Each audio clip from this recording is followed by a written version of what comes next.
নন্দীগ্রামে কেসটা এখনো বিচারাধীন আছে, প্রায় 2.5 বছর হয়ে গেল কোর্টে কেস পড়ে আছে। কি হয়েছে না হয়েছে এর উত্তর তো মানুষ একদিন দেবেই। জোর করে, গায়ের জোরে কাউকে খুন করে, কাউকে লুট করে, টাকার জোরে নিজে কোটি কোটি টাকার মালিক হয়ে অন্যদের বলছে চোর। চোরের মায়ের বড় গলা। একটা বড় কথা আছে জানেন তো, আমরা হিন্দিতে বলি চোর কি মায়ের জোরসে বলে, ইংরেজিতে বলা হয় মাদার অফ থিপস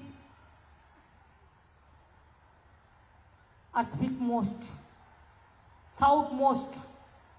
চোরের মায়েরা পকেট মার দেখেছেন? পকেট মার যখন